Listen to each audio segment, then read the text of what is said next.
आज हमने पढ़ा पहला यूहन्ना तीसरा अध्याय उसकी 19वीं आयत से 24वीं आयत तक।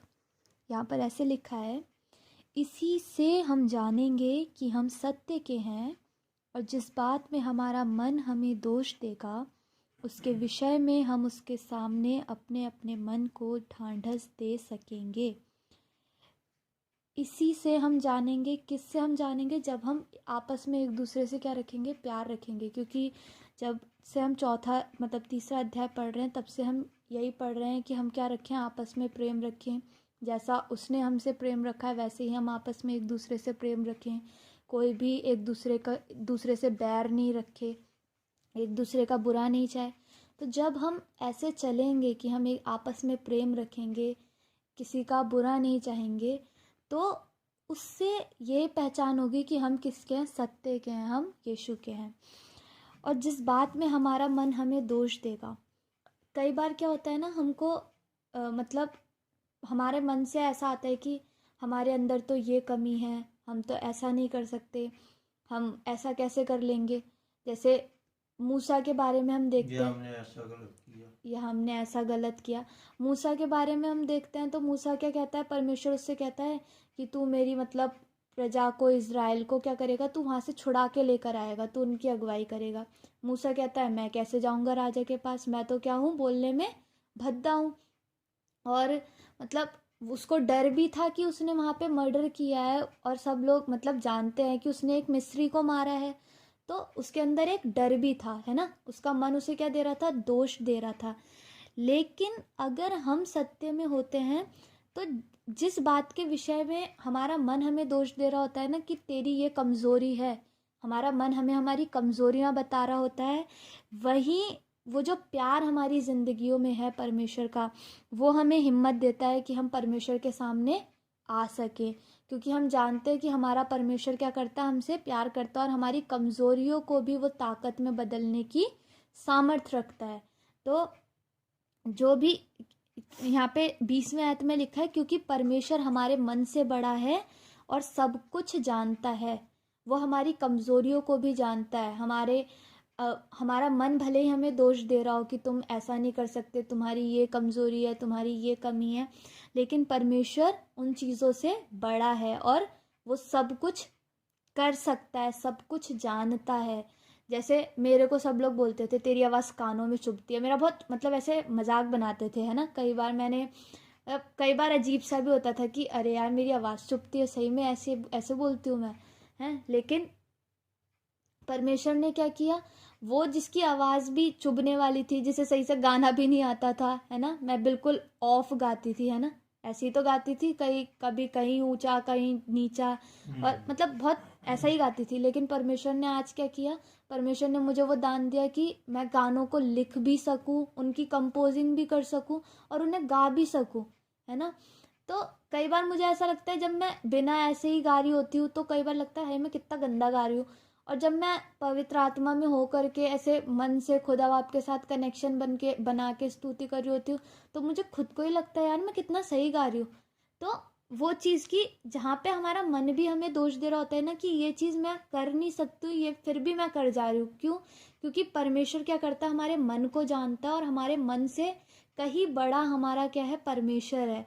और वो सब कुछ जानता है और सब कुछ करने की सामर्थ्य रखता है। हम चाहे कितने भी ऐसे हों कि यूज़लेस हो, हम किसी काम के नहीं हो, या हमारे अंदर कितनी भी कमियां हो, लेकिन परमेश्वर हमारा क्या रखता है? हमें उपयोगी बनाने की, यूज़फुल बनाने की सामर्थ्य को रखता है। 21वें आयत में लिखा है, हे प्रियो, यदि हमारा मन हमें दोष ना दे तो हमें परमेश्वर के सामने हियाव होता है। वही चीज़ है कि अगर हमारे मन में होता है कि हम ठीक हैं, तो हम परमेश्वर के सामने भी एक हियाव के साथ आते हैं कि हाँ प्रभु, हम आपके साथ एक सही चाल को चल रहे हैं। और जो कुछ हम मांगते हैं वो हमें उससे मिलता है, क्योंकि हम उसकी आज्ञाओं को मानते हैं और जो उसे भाता है वही करते हैं।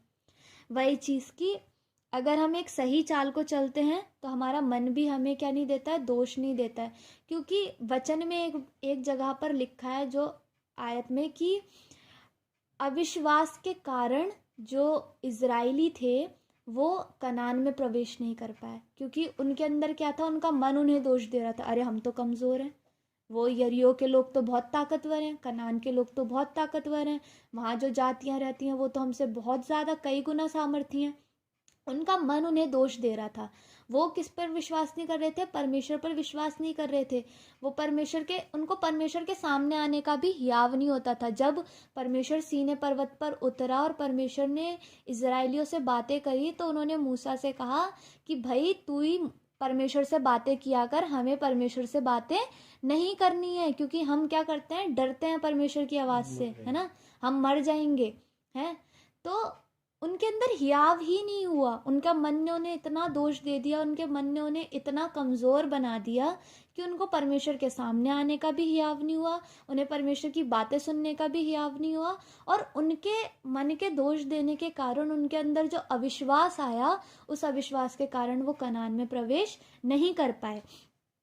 तो वही है, यदि हमारा मन हमें दोष नहीं देगा तो हमें परमेश्वर के सामने आने का भी हियाव होगा, और हम जो परमेश्वर से मांगेंगे वो हमें क्या करेगा, मिलेगा, क्योंकि फिर हम उस हियाव के साथ मांग पाएंगे कि हम परमेश्वर से मांग रहे हैं और हमारा परमेश्वर करेगा। हमारा परमेश्वर सामर्थी परमेश्वर है, हम परमेश्वर की सामर्थ्य पर फिर शक नहीं करेंगे या संदेह नहीं करेंगे।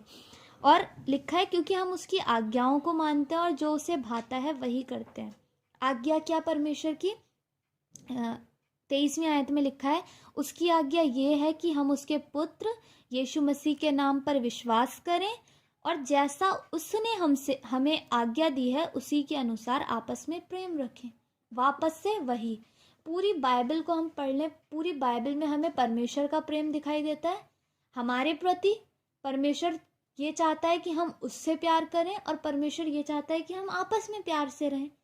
और परमेश्वर ऐसी कोई बहुत बड़ी आज्ञा नहीं रखता कि तुम पहाड़ तोड़ के ले आओ मेरे लिए, है ना, ये तुम ये उखाड़ के ले आओ, ऐसी तो कोई बात नहीं रख रहा, या ऐसी बात नहीं है कि जो हमारी सामर्थ्य से बाहर हो।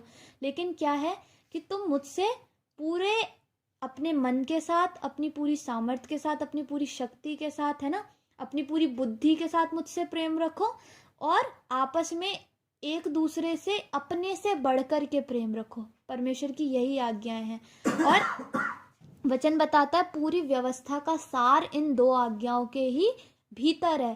तो अगर हम इन 2 आज्ञाओं को मानते हैं तो हम पूरी व्यवस्था को मानते हैं। तो हमें क्या करना है? प्रभु यीशु मसीह पर विश्वास करना है, और जहाँ विश्वास होता है वहाँ पर प्यार होता ही है। हम ऐसे ही किसी भी राह चलते इंसान पे विश्वास नहीं करते। हम किस पे विश्वास करते हैं? जिसको हम जानते हैं, जिससे हमारा एक रिश्ता होता है, जिससे हम प्यार करते हैं, हम उसी पे विश्वास करते हैं, है ना। जिससे हमारा कोई रिश्ता ही नहीं है उस पर हम क्यों विश्वास करें? वो कहेगा तुम्हें मुझ पे विश्वास है, हम कहेंगे काहे का विश्वास भाई। तो हमारा परमेश्वर के साथ एक रिश्ता, परमेश्वर चाहता है कि हम प्रभु यीशु के साथ एक रिश्ते को बना लें, उस पर विश्वास रखें। हम परमेश्वर के साथ, हम पवित्र आत्मा के साथ एक रिश्ता कायम करें और उन पर विश्वास रखें और आपस में एक दूसरे से प्यार करें। 24वीं आयत में लिखा है, जो उसकी आज्ञाओं को मानता है वो उसमें और वो उनमें बना रहता है, और इसी से अर्थात उस आत्मा से जो उसने हमें दिया है हम जानते हैं कि वो हम में बना रहता है। हमें एहसास कैसे होगा? परमेश्वर के वचन कहता है कि मैं तुम्हें अनाथ नहीं छोड़ूंगा वरन तुम्हें एक सहायक देकर जाता हूँ, अर्थात सत्य का आत्मा। तो परमेश्वर का जो आत्मा है, यानी जो पवित्र आत्मा है, सत्य का आत्मा है, वो हमें ये विश्वास दिलाता है कि वो हम में रहता है, वो हम में बना रहता है। जब हम उसकी आज्ञाओं को मानते हैं तो परमेश्वर का आत्मा हमें ये विश्वास दिलाता है कि प्रभु यीशु मसीह क्या है? तुम्हारे अंदर है, तुम में बना रहता है। तो प्रभु करें कि हम परमेश्वर की आज्ञाओं को अपनी ज़िंदगी से पूरा कर सकें।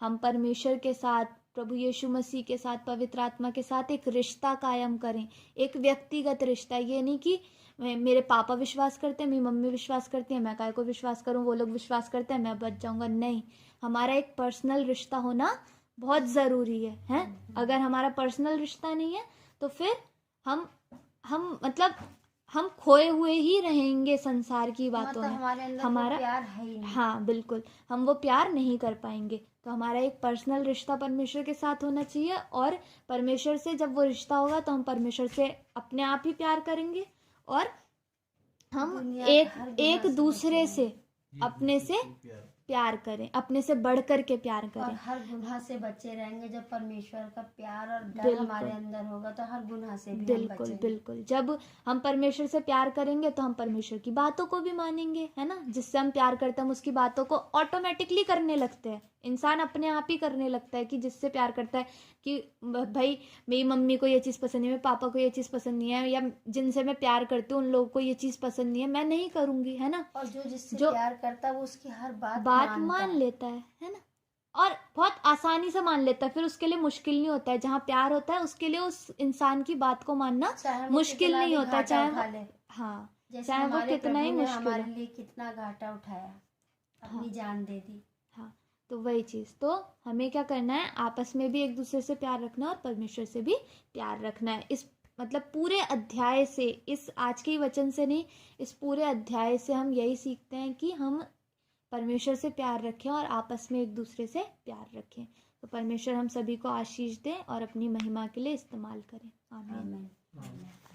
तैनू करदा प्यार ना कदे भी दगा दे,